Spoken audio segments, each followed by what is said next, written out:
Hey guys, welcome to the arcade. Thanks very much for joining me today. And I wanted to have a little chat with you, if I could, with regards to the arcade 1-up Star Wars pinball machine. Now, this was a machine that I said I didn't like simply because of the artwork. I wanted either the Marvel one or the Attack from Mars one, which is unlikely to come over at this stage to the UK. I think we're going to be just having to deal with the Star Wars and the Marvel variant.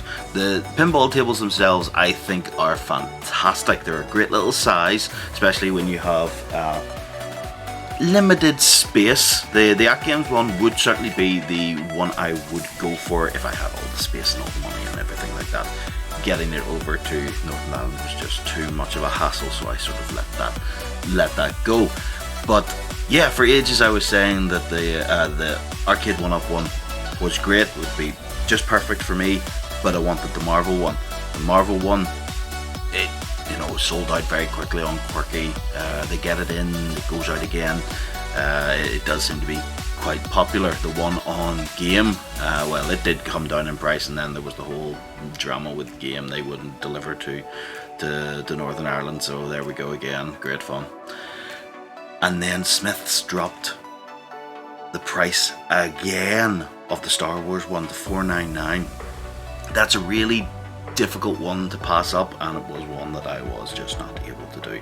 I wanted to get a pinball table. I knew what I was going to do with the pinball table when I got it, so the $4.99 price point, yes, it does seem a little high. It's certainly not as high as its original price point, which was about $7.99 and even at times $8.99. Just because these machines are so difficult to manufacture now, with the chip shortage, storage, shipping, all the rest of it, the prices of these things have just gone sky high, not only here but also in the States as well. So let's take a look at the machine itself, shall we? The construction of the table itself I really like. As a package it came as two bits. One was the main play field and then the back box itself that you had to build together. So the build itself took maybe half an hour at the most. I love the chrome trim. I do like the artwork on this side. We'll get into that in a bit. And the chrome legs. It definitely does feel like a proper put together piece of equipment. So there's the first iteration they had at a molded coin door, which you can see they're heading in the right direction there. Do like the addition of a real plunger. Love the attention to detail that they've been able to put a protective sticker, kind of hard to see there, but it's around the two flipper buttons.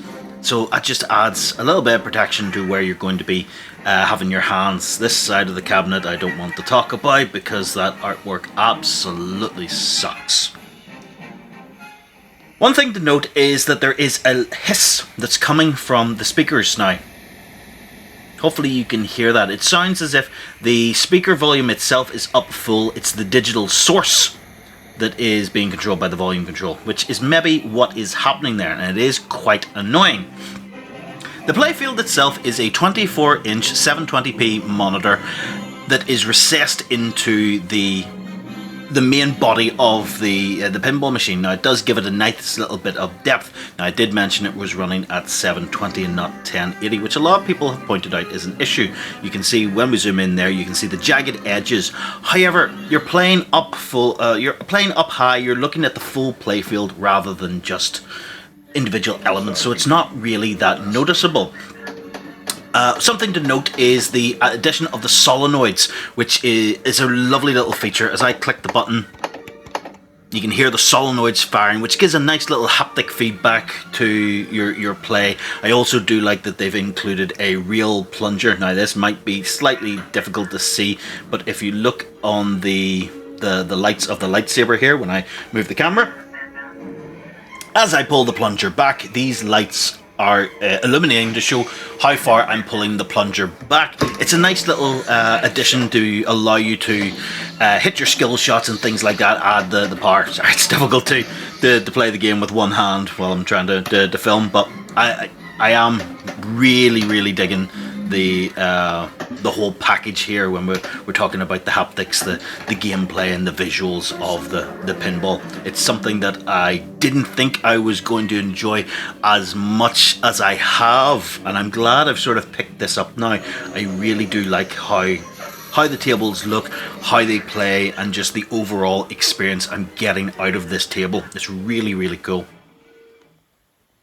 So to dismiss another kind of negative straight out of hand, not because it's not valid, but because it's easily overcome. So the tables come with 10 games on them. However, a 20-minute tutorial video from Kongs R Us, which I will link in the bottom, will get all of these pinball packs put up. So you can see I've got the Pinball Arcade, we've got Zen Pinball, Williams Pinball, we've got Marvel, we've got Star Wars. Now I haven't gone the whole hog and installed the many tables from Zen or Pinball Arcade. I've got the 30 tables from Arcade 1-Up, so Williams, Marvel and Star Wars. Now they are all running natively off the table. There's no technical work that I had to do, no hooking up of additional boards or laptops or anything like that. They're all installed onto the table. They're all absolutely playable. They are fantastic, and I think the 30 tables really does add value here.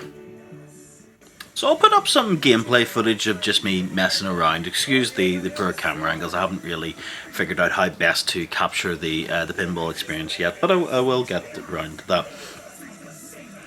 One thing to note was that when I came onto the sort of the pinball, I imagined that I was going to be more in love with the unrealistic tables. I know people have talked about realism and accurate recreations of existing pinball tables, sort of like you would see with the Williams pack, which I thought was okay. However, I was more interested in the things like, I don't know, a DeLorean flying through the playfield and knocking the ball out, or a T-Rex bursting out of the side of the playfield and picking up your ball and throwing it to the side. And I do like those kind of tables that you do get with some of the Star Wars and the Marvel ones.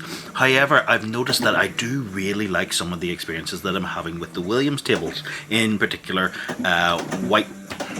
Whitewater and Attack from Mars. I think those two are really cool.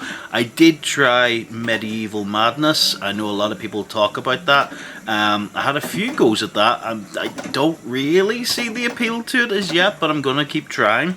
Like I say, I am new to this, so it is something that I'm trying a little bit more to get into. I'm enjoying the experience so far, and I am very, very glad that I picked this up, but I'm not very, very good at it.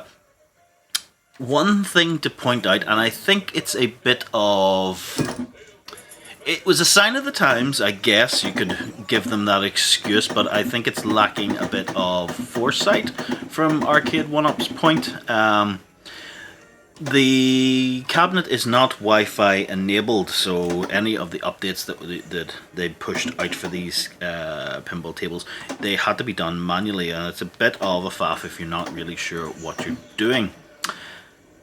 The other thing that I think it lacks in regards to Wi-Fi is online leaderboards. Now, whether Arcade 1-Up thought that this wouldn't add value or not, if that's their train of thought, I think they are dead wrong. The ability to have an online leaderboard on these tables would have added so much appeal to so many players. Like, it's one of the things that really drew me to the AtGames ecosystem when it came to pinball and other games and like that. Just the ability to upload your high score, compete in weekly, not even events, just a weekly score chase. That's really fun. It's really addictive. So the ability to have online leaderboards for the Arcade 1-Up tables would have been brilliant, but they're just stored locally, and it's a bit, you know, maybe that could have added a bit more value. I think it would have anyway. In conclusion, I am very happy with the table that I've picked up. Yes, the artwork is only half decent. I really don't like that sequel trilogy artwork. I think it absolutely sucks. At some stage I'll maybe look into maybe getting a vinyl wrap and replacing that little bit within the back box. You know, maybe I could do something with that if there's other ones out there that are third parties out there that do those kind of things. I know there's ones that will do the stand-up arcade one-ups. I haven't seen one for the pinball machines, but if anyone does know of them, please hit me up, because I'd love to take a look at it and maybe fix the artwork on this machine. The selection of games I'm very happy with. Like I said, I was never going to keep this thing stock. It was always going to be modded with the Team Encoder A1 pinner modification. I was going to. I'm happy with adding the. With bringing it up to the 30 tables. So I've got the Star Wars 10, I've got the Marvel 10, and I've got the Williams 10. I do have the ability to take it further and install games from Zen or Pinball Arcade. Like I said on a recent stream, I didn't want to do that at the moment, because then I see that as bringing in the what I sort of refer to as the Netflix problem, where you've got so much choice that you sit and you just flick through things and you never actually watch anything. It would be the same on that. Say I've got 100, 200 tables on there, I'm just sitting flicking through ones, and it's like, nah. I think the 30 tables that I have on here is a decent selection. There's certainly tables that I gravitate towards, ones that I like more, ones that have actually surprised me, that I didn't think I would like, and they're ones that I keep coming back to. I certainly like the ability to have the leaderboard. Like I say, I'm a bit disappointed that it's just local. However, I'm going to look into something which I might post up later on to get around that. It's sort of a workaround anyway. But yeah, I'm very, very happy with it. I'm glad that I've picked it up. I'm playing it quite a bit more than I would have thought, and certainly when I come out here for a quick game, the pinball table is the one I sort of gravitate towards now, which certainly wasn't what I expected, especially being a pinball sort of newbie or amateur, or whatever you want to call it. It's something that I didn't really go towards when I was in the arcade as a youth. So I'm very pleased with how it's turned out. I think it's got a nice little home here in the arcade. I hope to keep playing it. I hope that we'll have, get some people over, get some local competition going, because I think that would be really, really fun. Get about 3 or 4 people all playing on the same table, trying to just compete for high scores. I do have a few friends that just that do love pinball, so hopefully we'll be able to get them round at some stage when they can, and we'll take it from there. In conclusion, like I said, very happy with it. Would I recommend the table at the full price point? No, never. Not $7.99, $8.99. No, that's far too expensive. If you were going to get it in a sale, like a really, really good sale, like Smyths still have it on, if you want to have a look. It's just the Star Wars one, like I say. But if you were going to pick it up in the sale and you were going to mod it, you were going to add games to it, £500 with 10 games is, I suppose, borderline. It's okay-ish if you're very, very happy with the Star Wars ones. But the mod is that simple. 20 minutes will get you another 20 tables added to it. 30 tables onto the machine. They're all running natively. There's no hooking up of PCs or Raspberry Pis or leads or anything like that. Not constant anyway. And you're getting it for $4.99 at the moment. It's like at the time of recording this, it's still $4.99 for the Star Wars one on Smyths. So if you want to, you can certainly pick it up. I don't know how long that's going to last, and it's possible by the time of posting this that this will actually have gone up. But certainly it's still there as I'm recording this. So yeah, very, very happy with it. I'm glad that it came down in price and I caved and I went for it. I'm very happy with the machine as it is. I find it really, really fun, and I hope to keep playing it. Anyway guys, I hope you got something out of this. I hope I've been able to shed some light, maybe swing an opinion or two. I'm really having fun with it, but really it's down to what you think you can get out of it.